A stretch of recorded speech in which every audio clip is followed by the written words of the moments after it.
Hi welcome to AI Taletoons. ఈ రోజు మనం జయ విజయులు ఎవరో, వారు వైకుంఠ ద్వారపాలకులై శ్రీ మహావిష్ణువు శత్రువులుగా ఎందుకు భూమిపై జన్మించారో, భగవంతుడు వారిని ఎలా సంహరించాడో తెలుసుకుందాం. జయ విజయుల కథ చాలా ప్రాచీనమైనది. ఈ కథ శ్రీ మహావిష్ణువు వైకుంఠ లోకం నుంచి మొదలవుతుంది. వైకుంఠం అంటే విష్ణుమూర్తి నివసించే లోకం. అక్కడ ఎప్పుడూ శాంతి, భక్తి, ఆనందం ఉంటాయి.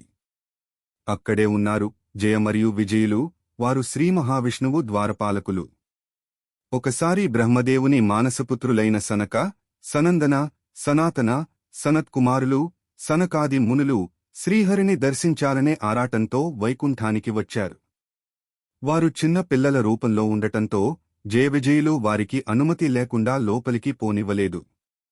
అది చూసిన సనకాది మహర్షులకు కోపం వచ్చింది. వారు ఇలా శపించిరి: మీరు అహంకారంతో భక్తులను అడ్డుకున్నారు. అందుకే మీరు భూలోకానికి వెళ్లి మానవ జీవితం అనుభవించాలి. ఇది వినగానే జయవిజయులు భయపడి విష్ణువుని శాపాంతం కోరారు. శ్రీహరి వారికి 2 మార్గాలు ఇచ్చాడు. 7 జన్మలు నా భక్తులుగా ఉండాలంటే చాలా సమయం పడుతుంది. లేదా 3 జన్మలు నా శత్రువులుగా పుట్టి వీర మరణం పొందితే త్వరగా తిరిగి వస్తారు. జయవిజయులు శీఘ్రంగా తిరిగి రావాలనుకుని రాక్షసులుగా 3 జన్మలు పుట్టడాన్ని ఎంచుకున్నారు. మొదటి జన్మ: జయుడు హిరణ్యాక్షుడు, విజయుడు హిరణ్యకశిపుడు.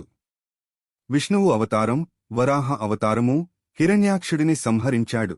నరసింహావతారం హిరణ్యకశిపుడిని సంహరించాడు.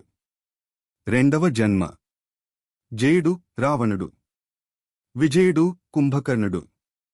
విష్ణువు అవతారం రామావతారం. మూడవ జన్మ: జయుడు శిశుపాలుడు, విజయుడు దంతవాక్రుడు. విష్ణువు అవతారం శ్రీకృష్ణుడు. కశ్యపుడు బ్రహ్మదేవుని మనవడు.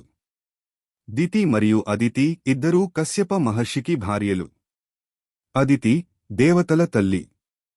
అదితి వల్లే ధర్మం, శాంతి, సత్యం మొదలైనవి ప్రబలించాయి. దితి రాక్షసుల తల్లి. దితి సంతానంలో ఎక్కువగా అహంకారంతో కూడిన శక్తివంతులు పుట్టారు. దితి రాత్రి, అంధకారానికి ప్రతీక. ఆమె నుండి పుట్టినవారు హిరణ్యాక్షుడు, హిరణ్యకశిపుడు, ఇతర రాక్షసులు. హిరణ్యాక్షుడిని వధించడానికి శ్రీ మహావిష్ణువు వరాహావతారం ధరించాడు. ఇప్పుడు మనం వరాహావతారం గురించి తెలుసుకుందాం. హిరణ్యాక్షుడు ఒక గర్వంతో, అహంకారంతో ఉన్న రాక్షసుడు. ఒకసారి అతను ఘోరమైన తపస్సు చేశాడు. ఆ తపస్సు చూసిన బ్రహ్మదేవుడు, ఏ వరం కావాలో కోరుకో అని అన్నాడు. అప్పుడు హిరణ్యాక్షుడు ఇలా కోరాడు: నాకు మరణం అనేది ఎప్పుడూ రాకూడదు. అప్పుడు బ్రహ్మదేవుడు నవ్వుతూ, అది సాధ్యం కాదు అని చెప్పాడు. అప్పుడు హిరణ్యాక్షుడు బుద్ధిగా ఇలా కోరాడు: ఈ లోకంలో ఉన్న ఏ జంతువుతోనూ, ఏ జీవితోనూ నాకు మరణం రాకూడదు. బ్రహ్మదేవుడు సరే అని ఆ వరం ఇచ్చాడు. ఆ వరంతో హిరణ్యాక్షుడు గర్వంతో ఉప్పొంగిపోయాడు. అందరూ తన కాళ్ల క్రింద ఉండాలని అహంకారంతో భూదేవిని పాతాళానికి లాగేశాడు. పాతాళం అంటే భూమి అడుగు భాగం, లోతైన సముద్రం. భూమి కనిపించకుండా పోవడంతో జీవజాలం నశించిపోయే పరిస్థితి ఏర్పడింది. దీంతో దేవతలు, సప్తర్షులు కలిసి బ్రహ్మదేవుని ప్రార్థించారు. ఆయన శ్రీ మహావిష్ణువును శరణు వెళ్లాడు. అప్పుడు శ్రీ మహావిష్ణువు వరాహరూపాన్ని ధరిస్తాడు. వరాహం అంటే పంది. అప్పటివరకు భూమిపై పందులు, వరాహాలు ఉండేవి కావు. పంది చిన్నగా కనిపించవచ్చు, కాని అది నీటిలో తవ్వటంలో చాలా శక్తివంతమైన జంతువు. నీటిలో భూమిని తవ్వి తీసుకొచ్చే శక్తి పందికి మాత్రమే ఉంది.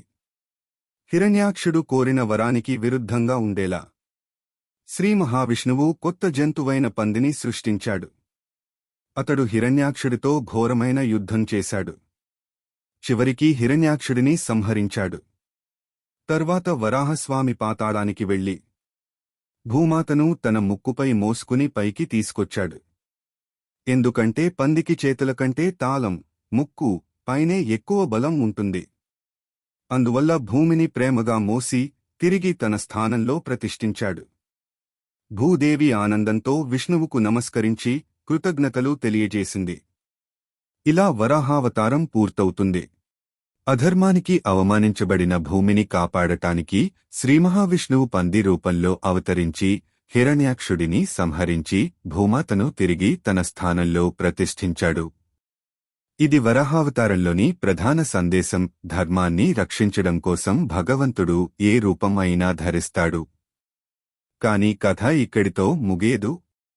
తమ్ముడు హిరణ్యాక్షుడి మరణాన్ని చూసిన హిరణ్యకశిపుడు శ్రీహరిద్వార గర్వంతో ద్వేషంతో మంటలు కక్కుతాడు. ఆ అహంకారాన్ని తుడిచేసేందుకు వచ్చే అవతారం నరసింహావతారం. తరువాత ఎపిసోడ్లో నరసింహుడి భయంకరమైన రూపం, భక్త ప్రహ్లాదుడి గొప్పతనం తెలుసుకుందాం. ఏఐ టేల్ టూన్స్కి ఇప్పుడే సబ్స్క్రైబ్ చేయండి. జ్ఞానపు ద్వారాలు తెరవండి. Subscribe now and stay blessed.